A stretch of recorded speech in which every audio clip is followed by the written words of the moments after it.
Atenção, jovenzinhos, olha aí quem vem chegando, ele, tio Igor, chegando para mais uma aulinha de conteúdo, só que dessa vez não é conteúdo, né? Não deixa de ser conteúdo, né? Hoje é nossa aulinha de revisão para a prova, olha aí, revisão para a provinha, certo? Bem tranquila, ó, só para avisar para vocês, a prova vai ser bem tranquila, não vai ter nada de assustador, nada de surpreendente, tá bom? Ela vai ser uma prova mais de conceitos.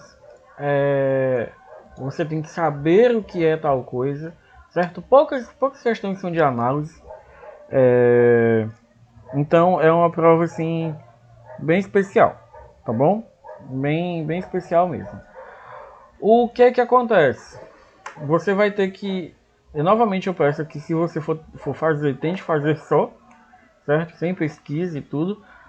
Na revisão, eu coloquei na revisão só o que era realmente importante, certo? Então eu não vou ter rodeios e tudo mais, tá certo? Vai ser tudo que tiver aqui na revisão é o que você tem que estudar para a prova, certo? Nada de assustador, nada de vou inventar, vou colocar uma pegadinha na prova, não. Tudo que tem aqui é o que vai cair na prova, certo? Tanto é que para montar a revisão eu abri a prova e coloquei só o que importava realmente, tá certo? Então vamos lá, gente, vamos começando. Lembrando que a nossa aula tende a ser menor, pois é uma revisão, certo? Mas qualquer dúvida você pergunta lá no grupo, ou se tem vergonha, pergunta no meu privado, que dá super rocks. Eu respondo tranquilamente. Vamos lá, primeiro que essa revisão a caixa está muito alta, mas vamos lá. Primeiro a gente vai lembrar aí o que são orações subordinadas substantivas. Tio Igor, o que são orações subordinadas substantivas? A gente já viu orações subordinadas adjetivas, adverbiais, e agora vamos ver o que são as orações subordinadas substantivas. Então, lembrando que para a gente ter orações subordinadas, a gente tem que ter uma oração que depende da oração principal para fazer sentido, tá bem? Então, nas orações coordenadas, as duas orações, uma independente da outra, tem seu sentido, juntas as duas têm um sentido amplo, tá bom? Já na oração subordinada, a gente tem uma oração que depende da outra para fazer sentido, certo? A gente vai ter aí agora as orações subordinadas substantivas, ou seja, são aquelas orações que agem como substantivo, tá bom? Vamos lá. As orações subordinadas substantivas são aquelas que possuem papel de substantivo. Assim como eu falei, elas vão agir como substantivo, certo? Elas podem exercer as funções sintáticas de sujeito, predicado, complemento nominal, objeto direto e objeto indireto e aposto. Então, você tem que lembrar que a oração subordinada substantiva ela vai agir com todas as funções sintáticas que um substantivo pode exercer. Então ele pode ser sujeito, né, que é quem pratica a ação. A gente tem predicado, que é o que complementa, né, tudo que o verbo faz, tudo que o sujeito faz. Complemento nominal. O que é complemento nominal? Gente, ele vai completar o sentido de um substantivo, de uma palavra, um substantivo abstrato, certo? Então, lembrando que é substantivo abstrato. Substantivo abstrato é todo aquele que não tem forma pré-definida, certo? Então, lembra que eu disse, uma geladeira. Uma geladeira é um substantivo concreto ou abstrato? É concreto, porque quando eu falei geladeira, na sua cabeça deve ter vindo uma geladeira. Quando eu falo assim, garrafa, né, certo? Uma garrafa, hoje na sua cabeça vem uma garrafa. Se eu falar lobisomem, se o lobisomem é concreto ou abstrato, é concreto, porque na sua cabeça vem a imagem de um lobisomem. Agora se eu falar saudade, saudade é abstrato, pois não tem forma, tá bom? Então, lembrando, sujeito, praticar ação, predicado, completo sentido, complemento nominal, completo sentido de um substantivo abstrato, objeto direto, que é o que complementa o sentido de um verbo, certo? Sem preposição. Objeto indireto complementa o sentido de um verbo com preposição. E aposto, ele explica um termo, tá bom? Então, vamos lá. Geralmente, as orações subordinadas desenvolvidas são introduzidas pelas conjunções integrantes que e se, e podem acompanhar pronomes, conjunções e pronomes com locuções conjuntivas. Então, a gente vai ter aí, certo? Sempre que a gente tiver as orações subordinadas desenvolvidas, né, que são as orações completas, a gente vai ter sempre um que e um se no início da oração, tá bom? Então, vamos lá. A gente vai então agora ver os tipos de orações subordinadas substantivas. Lá na hora, eu quero que você vai ter que reconhecer o que é uma oração subordinada substantiva, de qual tipo é. Sabendo o que é cada uma dessas coisas que eu falei, que é o sujeito, predicado, complemento nominal, objeto indireto e aposto, você consegue acertar fácil, tá bom? A gente tem a oração subjetiva, né? A oração subordinada substantiva subjetiva é a oração que vai agir como sujeito. Então, exerce valor de sujeito da oração principal. É fundamental que... Olha, o cachorro latindo. É fundamental que você chegue antes à reunião. Então, é fundamental. Quem é o sujeito? Não temos sujeito. Então, a oração subordinada substantiva subjetiva vai agir como sujeito. É fundamental que você chegue antes à reunião, certo? Então, que você chegue antes à reunião está agindo aí como sujeito desta oração, certo? Você chegar antes da reunião é fundamental. Então, predicativa, né? Vai ter o quê? Vai ter valor de predicativo do sujeito, certo? Ou seja, aquilo que se revela sobre o sujeito da oração. Então, a oração predicativa, ela vai vir o quê? Antes de um verbo de ligação, tá certo? Então, vai ser sempre aquilo que vai estar ligando. Meu Deus, estão destruindo alguma casa. O pessoal resolveu fazer uma construção agora. Eu estou gravando exatamente às 6 horas. Quem constrói uma casa às 6 horas da noite? 6 horas da noite era estar assistindo a novela. Então, vamos lá. Então, a predicativa vai agir como predicativo do sujeito. O predicativo do sujeito é que vai dar uma característica do sujeito, tá bom? Então, o predicativo do sujeito vai vir após um verbo de ligação. Então, nosso desejo é que ela vencesse o campeonato. Então, a gente tem aí o verbo de ligação né, o verbo ser, e aí a gente tem que ela vencesse o campeonato, tá bom? Lembrando que geralmente as orações subordinadas desenvolvidas são introduzidas pelas conjunções integrantes que e se. Perceba que é fundamental que você chegue antes da reunião. Nosso desejo é que ela vencesse o campeonato, tá bom? Então lembra, sujeito, pratica a ação, predicativo, certo? O predicativo do sujeito, ele dá uma característica do sujeito. Tranquilo? Vamos então para a objetiva direta, a oração subordinada substantiva objetiva direta. A oração subordinada substantiva objetiva direta é um nome gigante, mas simples, certo? Lembra de quando a gente estudou transitividade verbal? Transitividade verbal, ela fala do quê?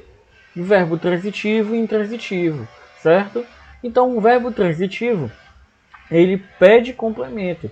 Se esse complemento vier sem preposição, a gente vai ver, ele é verbo transitivo direto, que pede o quê?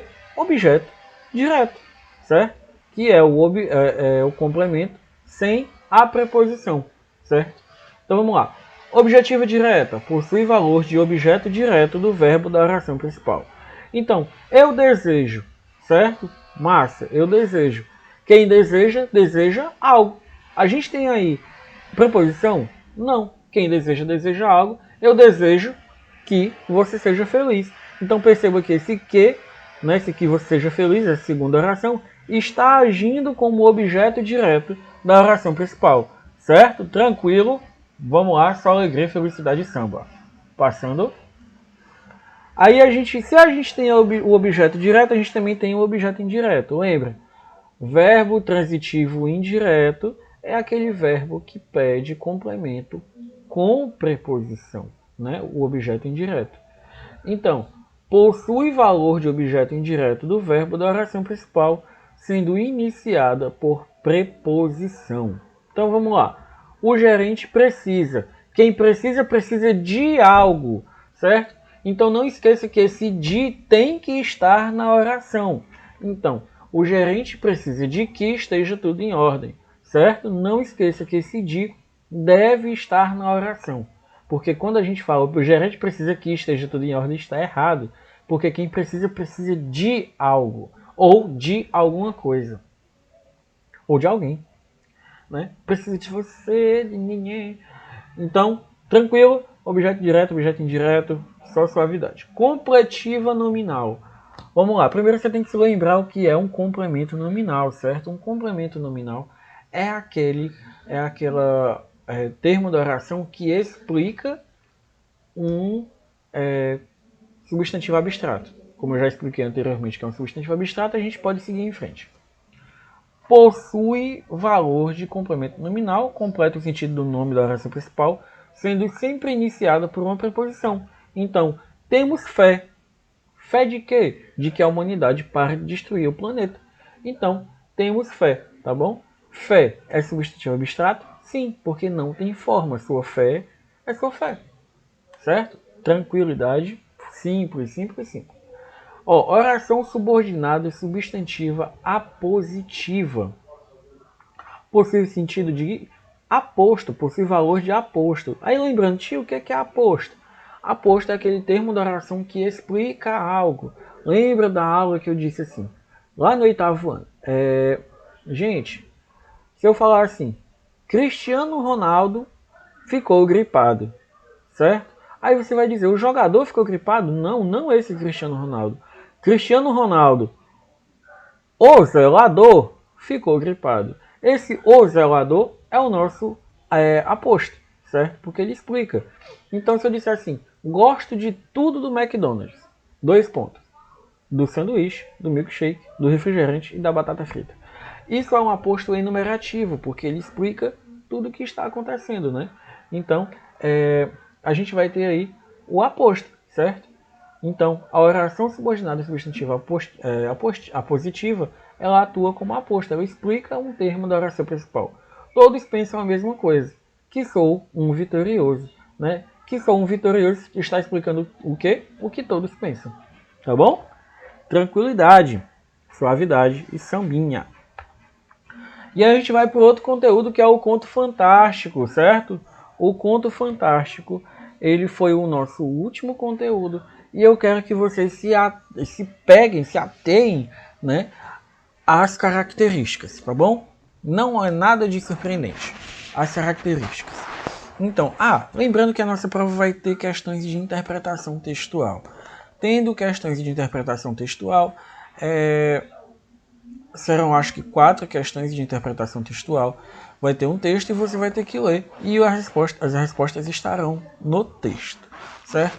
Nada de muito surpreendente. Vamos lá. Conto fantástico, características do conto fantástico. Narrativa breve a partir de temas livres fantásticos, os quais aliam o fantástico e o real, a ficção e a realidade, surgindo da oposição entre 2 planos, real e irreal. Então, o que vai acontecer aí, gente? O que vai acontecer é que a gente vai ter a junção do real e da ficção, certo? Para a gente fazer o nosso conto fantástico. Então, gente, desculpa, houve um pequeno corte aqui, pois recebi visita. Então, é uma narrativa breve a partir de temas livres fantásticos, os quais aliam o fantástico, o real, a ficção, certo? A realidade. Então a gente vai ter aí o quê? A gente vai ter a mistura do mundo real com o mundo ficcional, certo? Essa mistura do mundo real com o ficcional vai surgir o quê? Uma quebra do nosso entendimento, tá bom? E isso é um elemento que a gente vai ter na narrativa do conto fantástico, tá bom? Vamos lá. Presença de alegorias e de personagens que podem ser monstros, fantasmas, seres invisíveis, mágicos, mitológicos ou folclóricos, dentre outros. Então, a gente vai ter aí, na narrativa do conto fantástico, a presença de seres imaginários, seres que a gente não tem essa no nosso mundo real, certo? Ou não sei, né? Ó, realidade lógica, distante da realidade humana, composta de elementos maravilhosos, inverossímeis, imaginários e extraordinários, bem como a presença de magias e poderes sobrenaturais. Apenas reforçando a presença de alegoria, o termo anterior, certo? A gente vai ter aí coisas que não acontecem no nosso mundo, certo? Que tudo está aí dentro do imaginário do ser humano, tá bom? Tudo que for fantástico, tudo que for maravilhoso, mágico, né, a gente pode ter no nosso conto fantástico. Enredo não lineares e desoriente, com a utilização de recursos como flashback e o tempo psicológico. Então, alguns elementos do conto fantástico é que a gente pode ir e vir na história, pode fazer voltas ao passado, certo? Ou o tempo pode se passar na cabeça de alguém, certo? Por exemplo, uma história fantástica maravilhosa é Alice no País das Maravilhas, né? E Alice no País das Maravilhas, o que é que acontece? Você percebe que quem lê o livro sabe que quando ela saiu em busca do coelho, no retorno ela deve ter menos de 5 minutos, ela deve ter sumido. Então, nada, tipo, o tempo foi algo relativo aí, tá bom? Então, provocam sensações de estranhamento no leitor por meio da ruptura da realidade e ficção. Então, o leitor, quando ele lê o conto fantástico, ele vai ficar assim, vale meu Deus, o que está acontecendo aqui? Certo? Então é isso aí. O próximo elemento que a gente vai ver é o conto fantástico. E, né, os contos fantásticos ou conto de fantasia representam um gênero da literatura fantástica, com origem no século XVII. Então você vai lembrar, eu dei uma engasgadinha porque eu tentei recordar o que era esse, né? Então, nesse século XVII. Então aí a explicação do que é o conto fantástico, certo? E essa é a parte que vai importar pra gente realmente, né? Esse estilo vigorou nos países latino-americanos a partir do século XX, como forma de denunciar a realidade opressiva vivida pelos anos de ditadura. Então, usavam-se os contos fantásticos com alegorias e tudo mais, com palavras que referiam-se à ditadura, né, dos países da América Latina. Então esses personagens da vida real surgiam lá como monstros, como lagartas, como tudo mais, certo? Então esse é um ponto importante que eu quero que vocês salientem aí. E tipo, o fantástico é essa capoeira de dois esqueletos, né? Então vamos lá, passando. E é isso, gente. Esse é o conteúdo da nossa prova, tá bom? Você fica aí com o Nyan Cat correndo fantasticamente pelo universo. Aí você me pergunta, tio, ele tem nome? Sim, se você não conhece, esse é o Nyan Cat. Ali por base de 2011, mais ou menos, 2012, o Nyan Cat surgiu na internet. E o Nyan Cat, ele era um desafio, o que hoje tem desafio de TikTok. No meu tempo era esse desafio. O quanto tempo você conseguia ficar olhando para o Nyan Cat, ouvindo a musiquinha dele, certo? Se você não sabe como é a musiquinha, é tipo é uma coisa assim, procure lá no YouTube. YouTube não, né? Procura no Google Nyan Cat, N-Y-A-N, Nyan Cat, e tem um site lá com um contador. Eu descobri que ele ainda estava funcionando e eu consegui ficar por cerca de 500 segundos ouvindo a musiquinha até que eu tive vontade de rasgar a camisa e derrubar o computador no chão. É isso aí, gente. Vou ficando por aqui. Boa prova para todos. Beijo, beijo, beijo. Tchau, tchau.